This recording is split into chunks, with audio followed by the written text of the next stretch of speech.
Hello all, welcome to the channel. My name is Justin Rose. I am here to show you the first scene in The Fall of Ingway. What is The Fall of Ingway, you ask? It's a full-cast fantasy audio drama, following a lonely god of death grown weary with the world he's meant to shepherd. It has heaps of adventure, loads of grandeur, just a touch of romance, and the voice talents of 18 wonderful actors. Oh, and music. So much beautiful music was composed for this piece. If you enjoy cinematic audio or theater of the mind or any of these kind of like more dramatized performative audiobooks, I am confident that this will become a new favorite. I'll be posting one scene a week, ranging in length from 5 to 20 minutes, and I should wrap this up sometime in November. It's 40 something scenes. Or if you want to listen to the whole thing, I am also releasing the full production on Audible, Kobo, Barnes & Noble, and all the major audiobook platforms online, so you'll be able to purchase it there or listen to it free here across the coming year. Today we'll be listening to the prologue, which is slightly separate from the rest of the story. It is a introduction telling the story of the creation myth behind the world of Rehavan. So it's a nice segue into the world, kind of acquainting you with what the background of these gods are. And then next week we'll dive right into the story. If you enjoy listening to this, please note I'm providing these free to listen to here on YouTube. And so if you wouldn't mind leaving a review after listening on, again, Amazon, Audible, Barnes & Noble, Kobo, Goodreads, any of these major platforms, it would be most appreciated. I broke a lot of piggy banks to make this production, and every little bit of exposure helps. Thank you, hope you enjoy.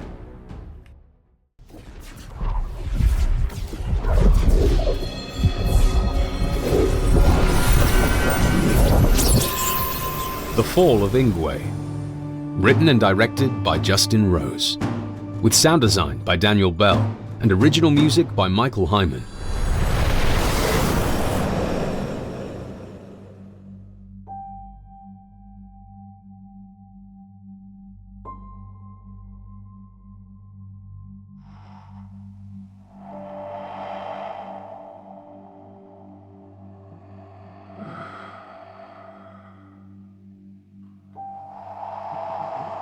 Phasia lived and faced the void. Together they were, and nothing else. No matter, no time, no breath, no will.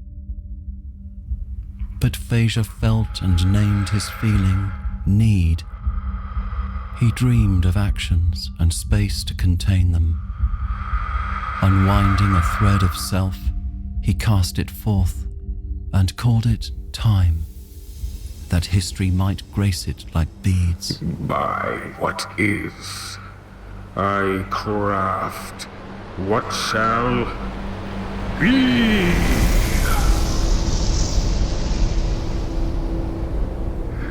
Time, cause, effect. What else to fill the dark? I need self. Selves. I need other selves. What makes me self? I am curious. Live curiosity. Be a soul.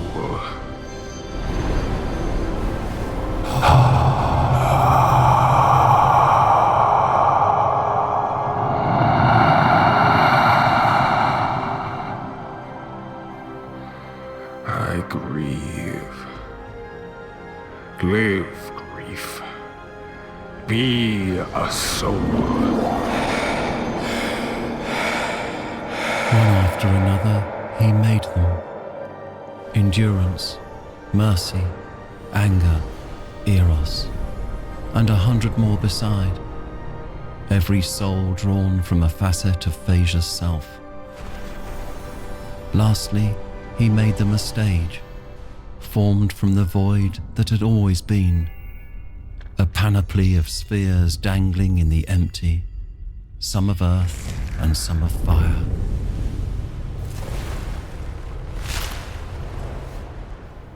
Go, my children, learn and hunger. These are worlds, the others stars. Make what brings you pleasure. And his children went forth and learned and hungered. They took a name and called themselves Passions. Sharing this name, they discovered kinship and the longing for a home, a place to be both one and many. So they chose a sphere, a realm of earth and water, fallen into consort with a star, trapped in besotted orbit. There they settled and basked in the light of their star, and in darkness when their star was hidden.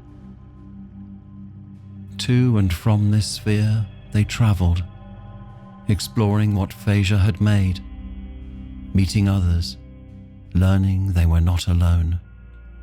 The forces were no younger nor older than the passions.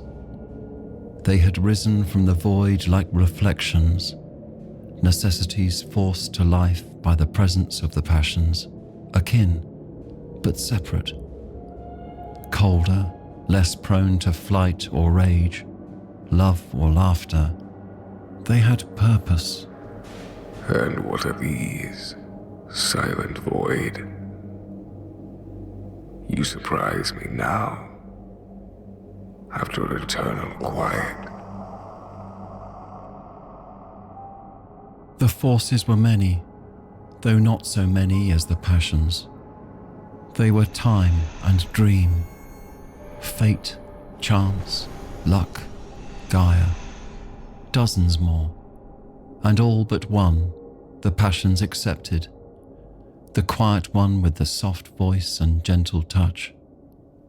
His first name was Ingway, though he would hold 1,000 others from age to age: Ferryman, Shadow Lord, Reaper, Stranger, Death.